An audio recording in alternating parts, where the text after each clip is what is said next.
Well, a very good evening, and thanks for letting me address you today. And welcome to my old office. The RAF Hawk T-Mark 1 aircraft, a fighter aircraft, flying at 7 miles a minute, 250 feet above the ground, about the height of an electricity pylon, often being attacked by enemy aircraft. It's high adrenaline, it's high stress, but it is huge amounts of fun, I have to say. And then I moved on to a different squadron. I was flying around the VIPs, the royal family, the Prime Minister, members of cabinet for 10 years in these aircraft. Not really high adrenaline, I have to say, but very high visibility. And if you get anything wrong, boy oh boy, did everybody know about it. But the question is, here I am as a pilot, how did this angelic little boy, oh yep, that is me, tiptoeing through the gladioli, there's a hint there, turn into this Royal Air Force pilot, and now a rather jet-lagged commercial airline pilot? Well, I'm going to use a really corny cliche. The journey ran into a little bit of unexpected turbulence. There was a few bumps on the way. Now, as a kid, no sob story, but I was just a young kid. I've got 2 older brothers. My dad's a farmer. Pretty thick at school, bouncing along. Lacked a bit of confidence. Always felt a little bit of an outsider. I couldn't quite understand why that was. But I had this dream. It sounds like, again, another cliche, but I was obsessed with aeroplanes. And from the age of about 3, apparently, I wanted to be a pilot. But it was just a dream. It really was. In my head, I was thick, lacked confidence, and I was never going to achieve it. It all changed when my folks scraped together some cash and put me in a Cessna for a trial lesson. And I remember it as plain as day. I remember the instructor getting at the end of the runway and telling me to push the throttles forward and pull back on the controls when he told me. And I was about 13 or 14. And we took off, and the instructor looked across at me, and I remember him waving his hands at me, and I was flying it. And that changed everything. It was like electricity running through my body at that point. When we landed, that dream, it became a goal. I had to do this. So I really wanted to be an RAF pilot. And not only just an RAF pilot, I wanted to fly fast jets. So that was it. I was utterly obsessed. The dream had really become a bit of a goal. But there was a slight problem. In fact, a massive problem. The reason I was feeling a little bit of an outsider at school, it was dawning on me when I got to about 19 or 20 that the elephant in the room was that I was gay. And being gay at the time and being in the military were totally incompatible. There was a ban on anybody being gay in all 3 services. And this was a major problem. Nowadays, we forget that society is so much more accepting. But back in the 80s and 90s, it was slightly different. We were bombarded by stereotypes of what a gay person should be. And of course, we had the stigma of HIV and AIDS, the gay plague. But those stereotypes I just couldn't relate to. I didn't want to be part of that stereotype. Instead, I'm watching Top Gun, Goose, Maverick, Iceman. That's the stereotype that I want to be. And from that age, I started to develop this kind of imposter syndrome and this conflict and fear that I might be associated with one type of stereotype rather than the other. But that's not going to stop me. No way. Now, I should say very clearly, I have got no axe to grind against the Air Force whatsoever. Their policy on being gay, as all 3 services, was very, very clear. It was incompatible. Here's an extract from a thing called Queen's Regulations, which are the rule books. And the rule book said, apparently, homosexual behaviour, it can cause offence. It can polarize relationships, induce ill discipline, and as a result, damage morale and unit effectiveness. Pretty clear. So you weren't just allowed not to join, but when you were in the Air Force, they would actively investigate you. Just an example, chaplains and doctors. Doctors were told to break their Hippocratic oath and report you to your senior officer. You were actively investigated. If you were found out, at best, you were dishonorably discharged, you were thrown out, and at worst, the military police actually had the authority to put you in military jail. They didn't, but they just threw you out. So it's pretty clear. But that's not going to stop me, no way. I will deal with that later. I want to be a fast jet pilot. So I went for an interview, and they asked us loads of questions, of course, but they had to ask us a few mandatory questions, one of which was, are you gay? And I remember looking straight at the interviewer and saying, no. They asked me a follow-up question and said, are you aware of the policy of being homosexual and being in the armed forces? And I said, I am aware, and there is no place in the armed forces for gay people. I lied, lied, lied. And I got the job. So I ended up flying for the Air Force, and I loved it. It was absolutely amazing. People ask me, retrospectively, how on earth did you go into that hostile environment? You know, it wasn't a hostile environment, but a culture that wasn't welcoming, let's put it that way. Well, I had absolute optimism that I wanted to be a pilot. I had a goal. That kid in that Cessna had a goal. I wanted to do it. And I guess it's to do with resilience. We've heard a bit about resilience earlier on, and it's been described to me as walking the tightrope. So sometimes curveballs and bad news can hit each and every one in this room. And, you know, we not just cope. Some people are lucky enough that they thrive on having a challenge.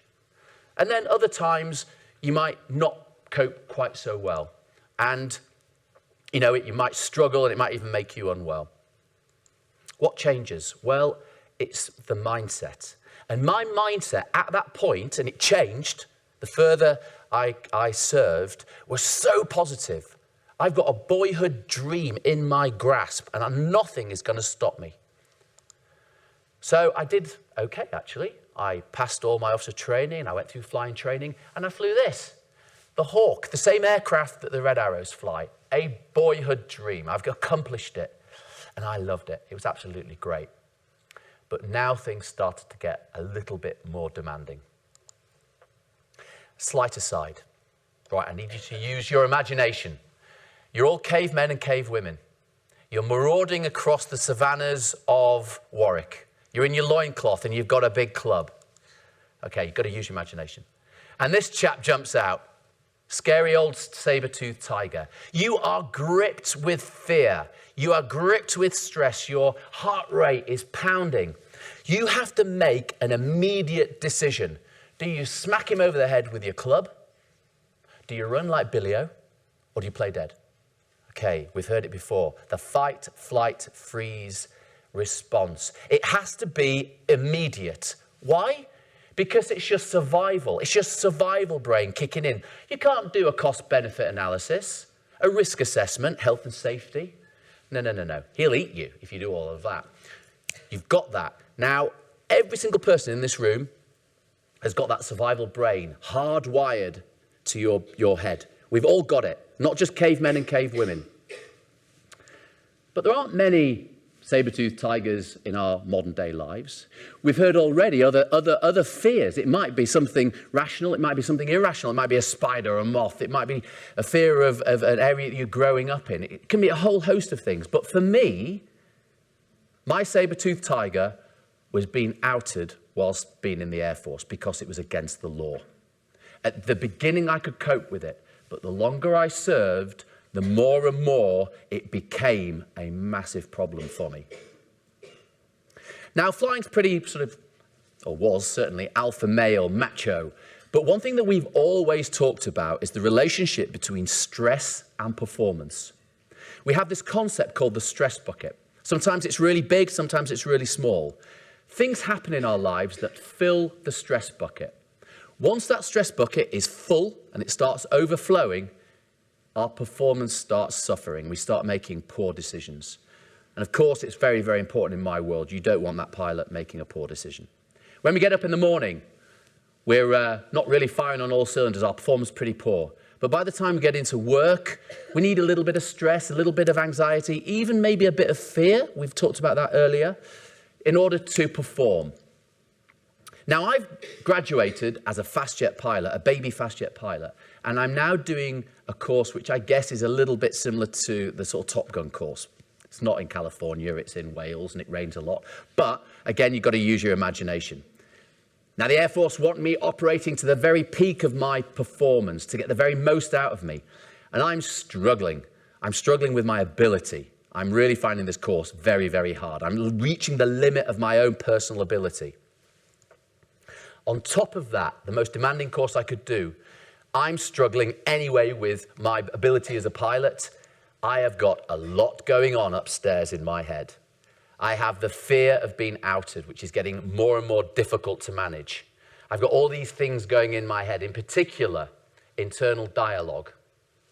And I think it's fair to say that my stress bucket was starting to overflow. And I was struggling. I really was. Before I go flying, I'd feel physically sick. And once you go up, you'd fly some air combat mission, and this is going on in your ear.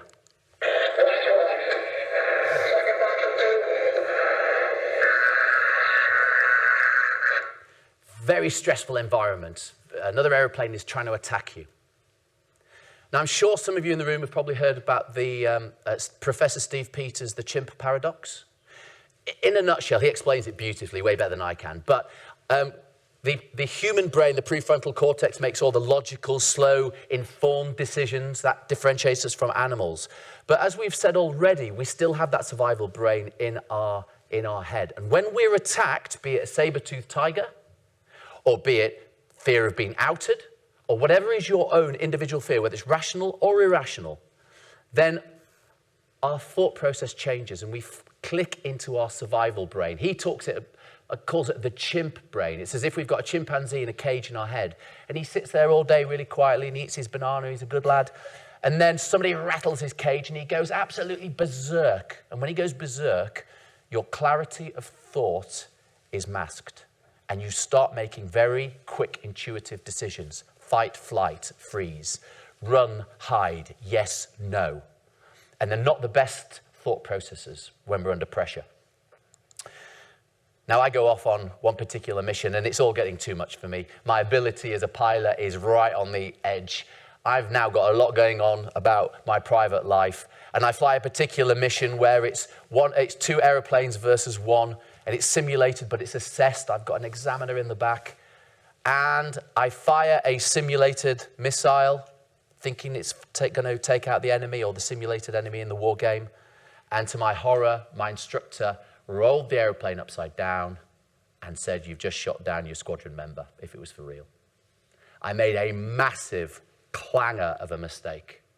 Now, most of that was probably down to my ability as a pilot, but I did not have the clarity of thought, so there was a lot going on up here. I was still fearful of being who I wanted to be. Anyway, dust myself down, get a new job, go down to London, fantastic. The law changes. Wow, this is my big moment. I'm going to wrap myself in a rainbow flag. I'm going to go skipping into the squadron. Hooray. But I didn't. I was still fearful. I was fearful. So it's probably gone into the irrational fear now. But I was still fearful of what people would think. So I stayed in the closet for about another year or so. The day came when I got outed. It was always going to happen. And I had lost control. And this, for me, was a bit of a calamity. I tried to control this fear, box it in for 27 years or whatever it was. And now I'd lost control. So I didn't, unfortunately, speak to my relatives, my family, my friends. For some bizarre reason, I went into my squadron boss. I'd only known him for about 3 months. And this poor chap, one of his pilots, went into his office and I had a meltdown. I was in pieces. The way Tom, Wing Commander Tom was his name, dealt with it was textbook. I remember very clearly, he walked from behind his desk. He put his hand on my shoulder and he said, "This must be so hard for you, Matt. Thank you so much for telling me. Don't worry about it." He went out, made me a cup of tea, probably went to the tea bar and went, "Oh, what on earth? I've got a pilot in bits in my office. They didn't train me for this." Anyway, he came back in and he sat down and he just asked me loads of insightful questions. He asked me things like, what's my social life? Have I got a support network? Have I got a partner? What does he do? Where do you go out? How do you feel? How's it been in the Air Force? How have you felt? Insightful, empathetic questions. He didn't come up with the solutions. He didn't give me the good old military plan, point 1, point 2, point 3, point 4, and we'll solve the problem. No, he just listened. And basically, he just put his feet in my shoes, tried to understand where I was, and didn't tie up the shoelaces. So he didn't solve my problems. Absolutely amazing. Made a huge, huge difference. And what he did was he put me back in control. I'd lost control. He told me, don't worry about it. We'll work through it. Tried to understand my feelings and put me back in control. So he tried to understand where I was coming from. He was very non-judgmental, and he just put me back in control. And all Tom did with these amazing empathetic skills, that bucket I was talking about earlier, he just put a little tap on, basically. And he just let a bit of the stress out. And it made a massive difference, a huge difference. The empathetic tap that he used. And it probably sounds corny, but as I walked out of the office, it was like I'd held my breath for about 27 years, worried about this fear that it was rational, but now was irrational. And Tom's empathetic skills allowed me just to exhale. It felt absolutely amazing. As a result, I was so much happier. My performance at work started to go really well. And privately, it gave me confidence. Confidence to be who I was. So it might be that spider we were talking about earlier on. It might be, I don't know, a snake or a moth or whatever is your fear, whether it's rational or irrational. Mine was being outed at work. But Tom's empathetic approach basically cured my fear. And it's a key life skill that I would implore all of you to practice. Thank you very much.